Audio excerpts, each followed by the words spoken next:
അസ്സലാമു അലൈക്കും. എല്ലാ മാന്യ പ്രേക്ഷകർക്കും മുസ്ലിം വിശ്വാസം എന്ന ഈ ചാനലിലേക്ക് സ്വാഗതം. ഈ ചാനലിനെ കുറിച്ച് ഇതുവരെയും അറിയാത്തവർക്കായി കുറച്ച് കാര്യങ്ങൾ പറയാം.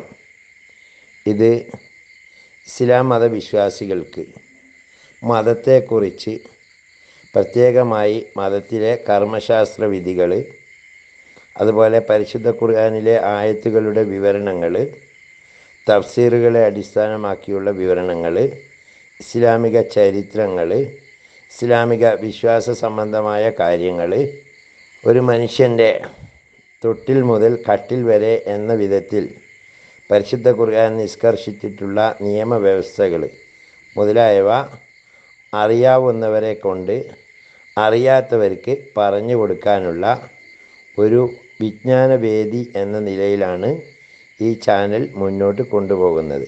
നിരവധിയായ ഉസ്താദുമാർ ഇതിനു വേണ്ടി കണ്ടൻറ്റുകൾ നൽകി വരുന്നു. ആയതുകൊണ്ട് തന്നെ ഈ ചാനൽ ദീനീ പ്രബോധനം എന്ന രീതിയിൽ ആരുടെയെങ്കിലും കയ്യിലെത്തിയാൽ അത് ഒന്ന് സബ്സ്ക്രൈബ് ചെയ്യുകയാണെങ്കിൽ കൂടുതലായിട്ടുള്ള വിവരങ്ങൾ നിങ്ങൾക്ക് ലഭ്യമാക്കുന്നതിനും, അതേപോലെ അത് ഷെയർ ചെയ്യുകയോ ലൈക്ക് ചെയ്യുകയോ ചെയ്താൽ കൂടുതലായ ആളുകളിലേക്ക് എത്തിക്കുന്നതിനും ഉപകാരപ്പെടും. അള്ളാഹു തൗഫീക്ക് നൽകട്ടെ. ഇനി നമുക്ക് വീഡിയോയിലേക്ക്. ഹിജ്റ 5-ാം വർഷം ഇസ്ലാമിൻ്റെ ശത്രുക്കൾ സർവ്വസന്നാഹങ്ങളും സംഭരിച്ച് ഇസ്ലാമിനെതിരെ ആഞ്ഞടിക്കാൻ വട്ടം കൂട്ടി. ഒരു കൂട്ടം ജൂത നേതാക്കൾ മക്കയിൽ ചെന്ന് ഖുറൈശികളുമായി കൂടിയാലോചന നടത്തി. ഖുറൈശികളും ഖത്ഫാൻ ഗോത്രക്കാരും ഒരുമിച്ച് മദീനയെ പുറത്തു നിന്ന് ആക്രമിക്കാനും മദീനയിലെ ജൂതഗോത്രമായ ബനു ഖുറൈള ഗോത്രക്കാർ ഉള്ളിൽ നിന്നവരെ സഹായിക്കാനും തീരുമാനിച്ചു. അബൂ സുഫിയാൻ്റെയും ഉയൈനയുടെയും നേതൃത്വത്തിൽ 24,000-ൽ പരം യോദ്ധാക്കൾ മദീനയിലേക്ക് കുതിച്ചു. പെട്ടെന്ന് കടന്നാക്രമിക്കുകയായിരുന്നു അവരുടെ ലക്ഷ്യം. അറേബ്യയിലെ എല്ലാ ശത്രു വിഭാഗത്തിനും ആ സൈന്യത്തിൽ പ്രാതിനിധ്യമുണ്ടായിരുന്നു. പെട്ടെന്ന് മദീനയെ ലക്ഷ്യം വെച്ച സൈന്യത്തിൻ്റെ ആധിക്യവും സന്നാഹവും അറിഞ്ഞ് മുസ്ലിങ്ങൾ അമ്പരന്ന് പോയി. ആസന്നമായ വലിയൊരു വിഭൽസന്ധി എങ്ങനെ തരണം ചെയ്യണം? നബി സല്ലല്ലാഹു അലൈഹി വസല്ലമ അനുയായികളോട് കൂടിയാലോചന ആരംഭിച്ചു. ഇടതൂർന്ന തലമുടിയും പുരികങ്ങളുമുള്ള അജാനുബാഹുവായ ഒരാൾ നബിയുടെ മുന്നിൽ വന്നു നിന്നു. പ്രവാചകരുടെ ഇഷ്ടതോയനായ സൽമാനുൽ ഫാരിസ് അദ്ദേഹമായിരുന്നു അത്. മദീനയുടെ പാർശ്വങ്ങളിൽ പർവ്വതങ്ങളും പാറകളും തല ഉയർത്തി നിൽക്കുന്നുണ്ട് എങ്കിലും വിശാലവും നീണ്ടതുമായ കുറേ ഭാഗങ്ങൾ ശത്രുക്കളുടെ കടന്നാക്രമണത്തിന് എളുപ്പമായ നിലയിൽ പരന്നു കിടക്കുന്നു. മദീനയെ ശത്രുക്കളിൽ നിന്ന് പ്രതിരോധിക്കാൻ സൽമാൻ ഒരു തന്ത്രം കണ്ടുപിടിച്ചു. തൻ്റെ ജന്മനാടായ പേർഷ്യയിൽ നിന്ന് പല യുദ്ധതന്ത്രങ്ങളും സൽമാൻ മനസ്സിലാക്കിയിരുന്നു. അറബികൾക്ക് അത്തരം തന്ത്രങ്ങൾ അപരിചിതവുമായിരുന്നു. മദീനയുടെ ചുറ്റും തുറന്നു കിടക്കുന്നതും ശത്രുക്കൾക്ക് പ്രവേശനം ക്ഷിപ്രസാധ്യമല്ലാത്തതുമായ ഭാഗങ്ങളിൽ വലിയ കിടങ്ങ് കുഴിക്കുക എന്നതായിരുന്നു സൽമാൻ്റെ അഭിപ്രായം. ആ നിർദ്ദേശം പ്രായോഗികമായിരുന്നു. അത് കാരണം ശത്രു സൈന്യം ഒരു മാസത്തോളം മദീനയിൽ പ്രവേശിക്കാൻ കഴിയാതെ മദീനയെ വളഞ്ഞു നിന്നു. അതിനിടയിൽ ഒരു അർദ്ധരാത്രിയിൽ ദൈവകാരുണ്യം മുസ്ലിങ്ങൾക്ക് മേൽ വർഷിച്ചു. ഭയങ്കരമായൊരു കൊടുങ്കാറ്റടിച്ച് ശത്രു സൈന്യം ഛിന്ന ഭിന്നമായി. അവരുടെ സങ്കേതങ്ങൾ നശിച്ചുപോയി. അതിനെ തുടർന്ന് അബൂ സുഫിയാൻ അനുയായികൾക്ക് നാട്ടിലേക്ക് മടങ്ങാൻ കൽപ്പന കൊടുത്തു. നിരാശരും പരാജിതരുമായി അവർ മടങ്ങി. ഈ സമരം കിടങ്ങ് എന്നർത്ഥമുള്ള ഖന്തക്ക് എന്ന പേരിലാണ് അറിയപ്പെടുന്നത്. മുസ്ലിം സൈന്യം ഒട്ടേറെ യാതന അനുഭവിച്ചൊരു യുദ്ധമായിരുന്നു അത്. ദാരിദ്ര്യവും പട്ടിണിയും സഹിച്ചവർ കിടങ്ങ് കീറി. പ്രവാചകർ സ്വന്തം ആയുധമേന്തി കിടങ്ങ് ഒഴിക്കാൻ നേതൃത്വം നൽകി. അതികായനും ബലവാനുമായിരുന്ന സൽമാൻ റളിയല്ലാഹു അൻഹു തൻ്റെ പിക്കാസ് കൊണ്ട് കരിങ്കല്ലുകൾ ആഞ്ഞടിച്ച് പൊട്ടിച്ചുകൊണ്ടിരുന്നു. അതിനിടയിൽ ഉരുക്കു സമാനമായ ഒരു വലിയ പാറക്കല്ല് അദ്ദേഹത്തിൻ്റെ മുന്നിൽ കാണപ്പെട്ടു. കിണഞ്ഞ് ശ്രമിച്ചിട്ടും അത് പൊട്ടിക്കാൻ അദ്ദേഹത്തിന് കഴിഞ്ഞില്ല. സൽമാൻ പരാജയപ്പെടുകയാണ്. ആ ഭാഗത്ത് കിടങ്ങ് തിരിച്ചു വെട്ടാൻ അദ്ദേഹം നബി സല്ലല്ലാഹു അലൈഹി വസല്ലമയോട് സമ്മതം തേടി. അപ്പോൾ നബി സല്ലല്ലാഹു അലൈഹി വസല്ലമ നേരിൽ വന്ന് സ്ഥലം പരിശോധിച്ചു. ഒരു പിക്കാസ് കയ്യിലെടുത്ത് കൂട്ടുകാരോട് മാറി നിൽക്കാൻ പറഞ്ഞു. അള്ളാഹുവിൻ്റെ നാമം ഉരുവിട്ടുകൊണ്ട് ആ കല്ലിന്മേൽ നബി ഒന്ന് ആഞ്ഞു കൊത്തി. പൊട്ടിച്ചെറിയ കല്ലിൽ നിന്ന് ഇടിവെട്ടിയാൽ എന്ന പോലെ ഒരു മിന്നൽ പിണർ കാണപ്പെട്ടു. നബി സല്ലല്ലാഹു അലൈഹി വസല്ലമ ഉച്ചത്തിൽ തക്ബീർ മുഴക്കിക്കൊണ്ട് പറഞ്ഞു, എനിക്ക് ഒരു നാൾ പേർഷ്യയിലെ താക്കോൽ നൽകപ്പെടും. കിസ്രയുടെ പട്ടണങ്ങളും ഹീറത്തിലെ കൊട്ടാരങ്ങളും ഇന്ന് ആ പ്രകാശത്തിൽ അള്ളാഹു എനിക്ക് കാണിച്ചു തന്നിരിക്കുന്നു. എൻ്റെ സമുദായം അവരെ കീഴ്പ്പെടുത്തുക തന്നെ ചെയ്യും തീർച്ച. രണ്ടാമത് നബി സല്ലല്ലാഹു അലൈഹി വസല്ലം ഒരു കല്ലിൽ ആഞ്ഞു വെട്ടി. അത്ഭുതകരമായ മിന്നൽ പിണർ വീണ്ടും കാണപ്പെട്ടു. നബി സല്ലല്ലാഹു അലൈഹി വസല്ലമ പറഞ്ഞു, അല്ലാഹു അക്ബർ, എനിക്ക് റോമാ സാമ്രാജ്യത്തിൻ്റെ പരമാധികാരം നൽകും. ഈ പ്രകാശകിരണത്തിൽ റോമിലെ സുന്ദരമായ കൊട്ടാരങ്ങൾ ഞാൻ കാണുന്നു. എൻ്റെ സമുദായം അവരെ ജയിച്ചടക്കും. മൂന്നാമതൊരു തവണ കൂടി നബി സല്ലല്ലാഹു അലൈഹി വസല്ലമ ആ കല്ലിൽ ആഞ്ഞടിച്ച് തക്ബീർ മുഴക്കിക്കൊണ്ട് പറഞ്ഞു, സിറിയയും സന്നായും എൻ്റെ സമുദായം കീഴ്പ്പെടുത്തും. ഞാനിതാ പ്രദേശങ്ങളും കണ്ടു കഴിഞ്ഞു. അപ്പോഴേക്കും ആ കരിങ്കല്ല് ചിന്ന ഭിന്നമായി കഴിഞ്ഞിരുന്നു. നബി സല്ലല്ലാഹു അലൈഹി വസല്ലമയുടെ വഫാത്തിന് ശേഷം സൽമാൻ റളിയല്ലാഹു അൻഹു ദീർഘകാലം ജീവിച്ചു. പേർഷ്യയും റോമും സിറിയയും സന്നായും എല്ലാം അവരുടെ അധീനതയിൽ വന്നു. ആ അത്ഭുത പ്രവചനത്തിന് ദൃക്സാക്ഷിയായിരുന്ന സൽമാൻ അതിൻ്റെ സാക്ഷാത്കാരം നേരിൽ കാണുകയും ചെയ്തു. മദായിനിലെ തൻ്റെ വീട്ടുമുറ്റത്ത് തയ്ച്ച് പന്തലിച്ച് നിൽക്കുന്ന ഒരു മരത്തിൻ്റെ ചുവട്ടിലിരുന്ന് സൽമാൻ റളിയല്ലാഹു അൻഹു കൂട്ടുകാരോട് കഥ പറയുന്നത് നോക്കൂ. ആ സത്യാന്വേഷിയുടെ സാഹസികമായ പ്രയാണങ്ങൾ തീർച്ചയായും തികച്ചും അത്ഭുതജന്യമായിരുന്നു. പേർഷ്യയിലെ സമ്പന്നമായ ഒരു കുടുംബത്തിൽ വത്സനായ പിതാവിൻ്റെ പിടിയിൽ നിന്ന് പരമമായ ആത്മീയ സത്യം തേടി പുറപ്പെട്ട ക്രിസ്തീയ പുരോഹിതന്മാരുടെ ചർച്ചകളിലും അവരുടെ പള്ളികളിലും ദേവാലയങ്ങളിലും പരതി നൈരാശ്യം പേറി അവസാനം മദീനയിലെ ഒരു ജൂതപ്രമാണിയുടെ അടിമയായി മാറുന്നു. അപ്പോഴേക്കും അളവറ്റ യാതനകളാണ് അദ്ദേഹം അനുഭവിച്ചു കഴിഞ്ഞത്. സൽമാൻ റളിയല്ലാഹു അൻഹു പറയുന്നു, ഇസ്ഫഹാനിലെ ഒരു ഗ്രാമത്തിലായിരുന്നു ഞങ്ങളുടെ വീട്. അഗ്നി ആരാധകരായിരുന്നു ഞങ്ങളുടെ കുടുംബം. ആരാധനയ്ക്ക് വേണ്ടി കത്തിച്ചു വെച്ച തീ കെട്ടുപോകാതെ സൂക്ഷിക്കേണ്ടത് എൻ്റെ കർത്തവ്യമായിരുന്നു. ഞാൻ ആ കാര്യം വളരെ നിഷ്കർഷയോടെ പാലിച്ചു. ഒരു ദിവസം ഞാൻ ഞങ്ങളുടെ കൃഷിസ്ഥലത്തേക്ക് പോകുന്ന വഴി ഒരു ചർച്ചിൻ്റെ മുന്നിൽ എത്തിപ്പെട്ടു. അവിടെ അപ്പോൾ ആരാധന നടക്കുകയായിരുന്നു. അപരിചിതരായ ആ ആരാധനാ സമ്പ്രദായം എന്നെ വല്ലാതെ ആകർഷിച്ചു. ഞാൻ കുറേ നേരം നോക്കി നിന്നു. അവിടെ ഉണ്ടായിരുന്ന ഒരു പുരോഹിതനോട് ക്രിസ്തു മതത്തെ സംബന്ധിച്ച് പലതും ചോദിച്ച് മനസ്സിലാക്കി. പ്രസ്തുത മതത്തിൻ്റെ ആസ്ഥാനവും ഉന്നത പണ്ഡിതന്മാരും സിറിയയിലാണ് ഉള്ളതെന്ന് ഞാൻ അറിഞ്ഞു. നേരം ഇരുട്ടിയ ശേഷമാണ് അന്ന് ഞാൻ വീട്ടിൽ മടങ്ങിയെത്തിയത്. പിതാവിനോട് എൻ്റെ അനുഭവം വിശദീകരിച്ചു. ക്രിസ്തു മതത്തിൽ ആകർഷകനായ വിവരവും പിതാവിനെ അറിയിച്ചു. അത് ഞാനും പിതാവും തമ്മിൽ ഉടയാൻ വഴിവെച്ചു. പിതാവ് എൻ്റെ കാലിൽ ഇരുമ്പ് ചങ്ങലയിട്ട് വീട്ടിൽ ബന്ധനസ്ഥനാക്കി. ഒരു ദിവസം പിതാവിൻ്റെ കണ്ണു വെട്ടിച്ച് ബന്ധനവിമുക്തനായ ഞാൻ ഒരു കച്ചവട സംഘത്തിൻ്റെ കൂടെ നാട് വിട്ട് സിറിയയിലെത്തി. അവിടെ ഒരു വലിയ ക്രിസ്തീയ പുരോഹിതൻ്റെ ശിഷ്യത്വം സ്വീകരിച്ചു. അദ്ദേഹത്തിൻ്റെ കൂടെ താമസിച്ചു. വലിയ ധനമോഹിയായിരുന്ന അദ്ദേഹം പള്ളിവക സമ്പത്ത് സ്വന്തമാക്കി സ്വത്ത് സമ്പാദിച്ചു പോന്നു. അധികം താമസിയാതെ അദ്ദേഹം മരണമടഞ്ഞു. നല്ലവനും ഭക്തനുമായ ഒരു പുരോഹിതനാണ് പിന്നീട് ആ സ്ഥാനം ഏറ്റെടുത്തത്. ഞാൻ അദ്ദേഹത്തെ വളരെ ഇഷ്ടപ്പെട്ടു, അദ്ദേഹം എന്നെയും. എങ്കിലും എൻ്റെ ഹൃദയത്തിൽ ഉത്കടമായ അഭിനിവേശം തണുക്കാതെ കിടന്നു. അദ്ദേഹത്തിൻ്റെ വസിയത്ത് പ്രകാരം ഞാൻ അവിടെ നിന്ന് മുസിലിലെ ഒരു പുരോഹിതനെ സമീപിച്ചു. അദ്ദേഹത്തിൻ്റെ ശിഷ്യത്വം സ്വീകരിച്ചു. അതിനുശേഷം നസീബൈൻ എന്ന സ്ഥലത്ത് വെച്ച് മറ്റൊരു പുരോഹിതൻ്റെ കൂടെ ജീവിച്ചു. അദ്ദേഹം എന്നെ റോമിലെ ഉമൂരിയയിലെ ഒരു പുരോഹിതൻ്റെ അടുത്തേക്ക് അയച്ചു. എൻ്റെ ജീവിതത്തിന് ആവശ്യമായ ഏതാനും ആടുകളും പശുക്കളും ഞാൻ അവിടെ നിന്ന് സമ്പാദിച്ചു. ആ പണ്ഡിതൻ മരണശയ്യയിൽ എന്നോട് പറഞ്ഞു, നീ തേടുന്ന സത്യം എവിടെ നിന്ന് നിനക്ക് ലഭിക്കുമെന്ന് എനിക്കറിഞ്ഞുകൂടാ. മറ്റൊരാളെ നിനക്ക് നിർദ്ദേശിച്ചു തരുവാനും ഞാൻ കാണുന്നില്ല. നമ്മുടെ പിതാവായ ഇബ്രാഹീമിൻ്റെ സത്യമതവുമായി നിയോഗിക്കപ്പെടുന്ന അന്ത്യപ്രവാചകൻ ആഗമന സമയമെടുത്തിരിക്കുന്നു. 2 പർവ്വതങ്ങളുടെ ഇടയിലെ കാരക്ക കായ്ക്കുന്ന നാട്ടിലേക്കാണ് നീ പുറപ്പെടേണ്ടത്. കഴിയുമെങ്കിൽ നീ അങ്ങോട്ട് പോകൂ. ആ പ്രവാചകൻ്റെ അടയാളങ്ങൾ ഇവയാണ്: അദ്ദേഹം ധർമ്മമായി ലഭിക്കുന്ന ഭക്ഷണ സാധനങ്ങൾ കഴിക്കില്ല. പാരിതോഷികമായി ലഭിക്കുകയാണെങ്കിൽ ഭക്ഷിക്കും. പ്രവാചകത്തിൻ്റെ മുദ്രണം അദ്ദേഹത്തിൻ്റെ ചുമലുകൾക്കിടയിൽ കാണപ്പെടുന്നതാണ്. ഒരു ദിവസം അറബിയായ ഒരു കച്ചവട സംഘത്തെ ഞാൻ കണ്ടുമുട്ടി.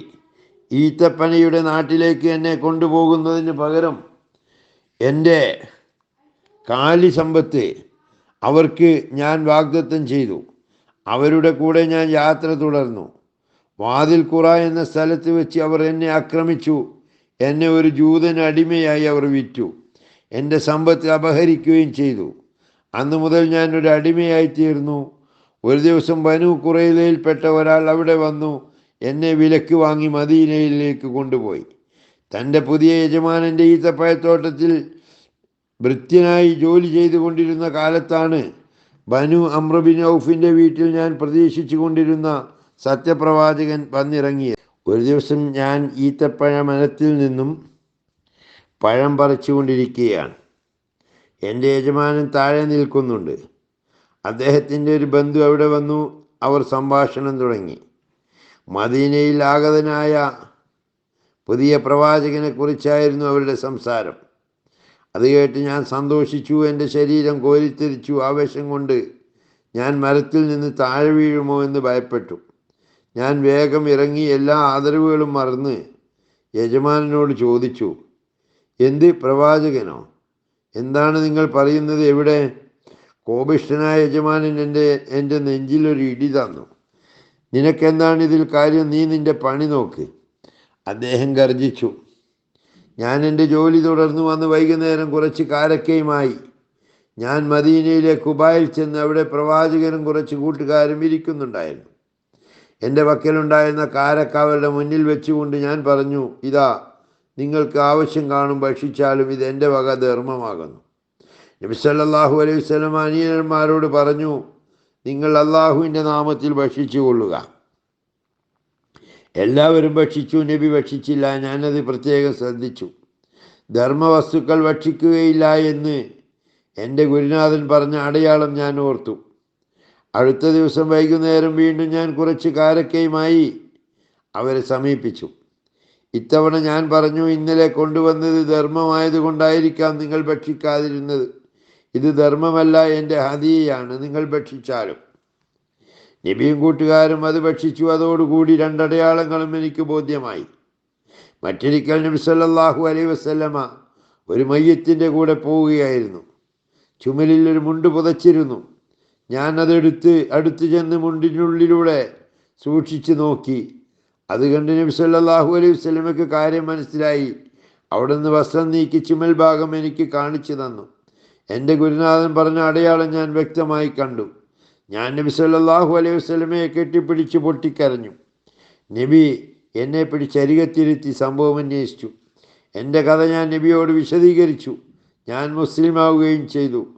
അങ്ങനെ സൽമാൻ അത്ര കാലം അന്വേഷിച്ച് നടന്ന സത്യം കണ്ടെത്തുകയാണ്. മറ്റൊരാളുടെ അടിമയായിരുന്ന അദ്ദേഹത്തിന് അതേ കാരണം കൊണ്ട് തന്നെ ബദറിലും മുഹദിലും സംബന്ധിക്കാൻ കഴിഞ്ഞില്ല. നബി സല്ലല്ലാഹു അലൈഹി വസല്ലമ തങ്ങളും അനുയായികളും അദ്ദേഹത്തെ സഹായിച്ച് സ്വതന്ത്രനാക്കി. ഖന്തക്കിന് ശേഷമുള്ള എല്ലാ ആയുധങ്ങളിലും അദ്ദേഹം നബിയോടൊപ്പം പങ്കെടുത്ത് ത്യാഗം സഹിച്ചു. ഭക്തി, വിരക്തി, ബുദ്ധി സാമർത്ഥ്യം, സൂക്ഷ്മത എന്നീ ഗുണങ്ങളിൽ സൽമാൻ ഉമർ റളിയല്ലാഹു അൻഹുവിനോട് തുല്യനായിരുന്നു. അബൂദർദാവും സൽമാനും വളരെ കാലം ഒരു വീട്ടിൽ താമസിക്കുകയുണ്ടായി. അബൂദർദാ റളിയല്ലാഹു അൻഹു എല്ലാ ദിവസവും സുന്നത്ത് നോമ്പും രാത്രി മുഴുവൻ നിസ്കാരവും അനുഷ്ഠിക്കുമായിരുന്നു. വിശ്രമമില്ലാതെ ഇബാദത്തിൽ നിന്ന് അദ്ദേഹത്തെ പിന്തിരിപ്പിക്കാൻ സൽമാൻ റളിയല്ലാഹു അൻഹു ശ്രമിക്കുകയുണ്ടായി. ഒരിക്കൽ അബൂദർദാ ചോദിച്ചു, സൽമാൻ, നിങ്ങൾ എന്തിനാണ് അല്ലാഹുവിൻ്റെ ഇബാദത്ത് ചെയ്യുന്നതിൽ നിന്ന് എന്നെ തടയാൻ ശ്രമിക്കുന്നത്? സൽമാൻ പറഞ്ഞു, നിങ്ങളുടെ സ്വന്തം കണ്ണുകളോടും വീട്ടുകാരോടും നിങ്ങൾക്ക് ചില ബാധ്യതകളുണ്ട്. അതുകൊണ്ട് നിസ്കരിക്കുക, ഉറങ്ങുക, നോമ്പനുഷ്ഠിക്കുക, നോമ്പനുഷ്ഠിക്കാതിരിക്കുക, ഇങ്ങനെയാകണം നിങ്ങളുടെ ഇബാദത്ത്. സൽമാൻ്റെ ഉപദേശം നബി സല്ലല്ലാഹു അലൈഹി വസല്ലമ തങ്ങളുടെ ചെവിയിലെത്തി. നബി സല്ലല്ലാഹു അലൈഹി വസല്ലമ പറഞ്ഞു, സൽമാൻ വിജ്ഞാനം കൊണ്ട് നിറക്കപ്പെട്ട ആളാണ്. ഖന്തക്ക് യുദ്ധം നടന്നുകൊണ്ടിരിക്കുമ്പോൾ അൻസാരികൾ വിളിച്ചു പറഞ്ഞു, സൽമാൻ ഞങ്ങളുടെ ആളാകുന്നു. ഇത് കേട്ട് മുഹാജിറുകൾ പറഞ്ഞു, അല്ല, സൽമാൻ മുഹാജിറാകുന്നു. ഇരുപക്ഷക്കാരോടും നബി പറഞ്ഞു, അല്ല അല്ല, സൽമാൻ എൻ്റെ കുടുംബത്തിൽപ്പെട്ടവനാണ്. ലുക്മാനുൽ ഹക്കീം എന്നായിരുന്നു അലി റളിയല്ലാഹു അൻഹു സൽമാനെ വിശേഷിപ്പിച്ചിരുന്നത്. സൽമാൻ വഫാത്തായത് അറിഞ്ഞപ്പോൾ അലി റളിയല്ലാഹു അൻഹു പറഞ്ഞു, സൽമാൻ ഞങ്ങളുടെ കുടുംബത്തിലെ ആളായിരുന്നു. ലുക്മാനുൽ ഹക്കീമിനെ പോലെയായിരുന്നു അദ്ദേഹം. പൂർവ്വ ഗ്രന്ഥങ്ങളും പുതിയ ഗ്രന്ഥങ്ങളും അദ്ദേഹം പഠിച്ചിരുന്നു. വിജ്ഞാനത്തിൻ്റെ വറ്റാത്ത സമുദ്രമായിരുന്നു അദ്ദേഹം. ഉമർ റളിയല്ലാഹു അൻഹുവിൻ്റെ ഭരണകാലത്ത് സൽമാൻ മദീന സന്ദർശിക്കുകയുണ്ടായി.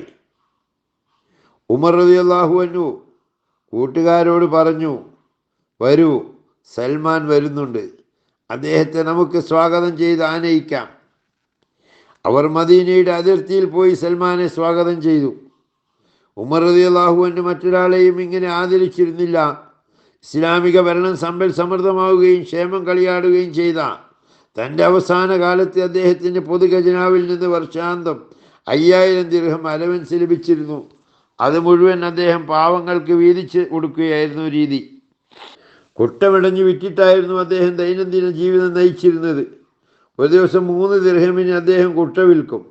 1 ദിർഹം തൻ്റെയും കുടുംബത്തിൻ്റെയും ആവശ്യത്തിന്, 1 ദിർഹം ഓല വാങ്ങാനും ചെലവഴിക്കും. അവശേഷിക്കുന്ന ദിർഹം ധർമ്മം ചെയ്യും. മദായിനിലെ അമീറായി സൽമാൻ റളിയല്ലാഹു അൻഹു നിയോഗിക്കപ്പെട്ടു. പൊതു ഖജനാവിൽ നിന്ന് 1 ദിർഹം പോലും സ്വന്തം ചെലവിനായി ഉപയോഗിച്ചില്ല. സ്വയം ജോലി ചെയ്ത് ജീവിച്ചു. കീറിപ്പറഞ്ഞ വസ്ത്രം ധരിച്ച അദ്ദേഹം ഭരണിയിൽ നിന്ന്, അതായത് ഭരിക്കപ്പെടുന്നവരിൽ നിന്ന് ഒട്ടും വ്യത്യസ്തനായിരുന്നില്ല. മദായിനിലെ തെരുവിലൂടെ ഒരിക്കൽ അദ്ദേഹം നടന്നു പോവുകയാണ്. ഒരു യാത്രക്കാരൻ ഭാരിച്ച 1-2 പാണ്ഡവും പേറി വരുന്നുണ്ടായിരുന്നു. അയാൾ വളരെ കഷ്ടപ്പെട്ടുകൊണ്ടായിരുന്നു ആ ചുമട് പേറിയിരുന്നത്. സൽമാനെ കണ്ട യാത്രക്കാരൻ ഒരു ഭാണ്ഡം അദ്ദേഹത്തിൻ്റെ കയ്യിൽ കൊടുത്തു. തൻ്റെ വീട്ടിൽ എത്തിച്ചു തരാൻ പറഞ്ഞു. സൽമാൻ സസന്തോഷം അതെടുത്ത് അയാളുടെ പിന്നിൽ നടന്നു. വഴിമധ്യേ നാട്ടുകാരായ കുറച്ചു പേർ വരുന്നുണ്ടായിരുന്നു. അവർ സൽമാനെ കണ്ടപ്പോൾ അമീറെ അസ്സലാമു അലൈക്കും എന്ന് പറഞ്ഞു. അമീർ സലാം മടക്കുകയും ചെയ്തു. അമീറോ? യാത്രക്കാരൻ അത്ഭുതപ്പെട്ടു പോയി. അതെ, മദായിനിലെ ഭരണാധികാരി സൽമാനായിരുന്നു അതെന്ന് ആ യാത്രക്കാരൻ അപ്പോഴാണ് അറിയുന്നത്. അദ്ദേഹം ക്ഷമാപണം ചെയ്തു. പക്ഷേ അതിന് മാത്രം എന്തുണ്ടായി? സൽമാൻ അയാളുടെ വീട്ടിലെത്തിയിട്ടല്ലാതെ ഭാണ്ഡം താഴെ വെച്ചില്ല. ഒരു ഭരണാധികാരിയാകുന്നതിൽ നിങ്ങൾക്ക് എന്താണ് ഇത്ര വെറുപ്പ്? ചിലർ അദ്ദേഹത്തോട് ചോദിച്ചു.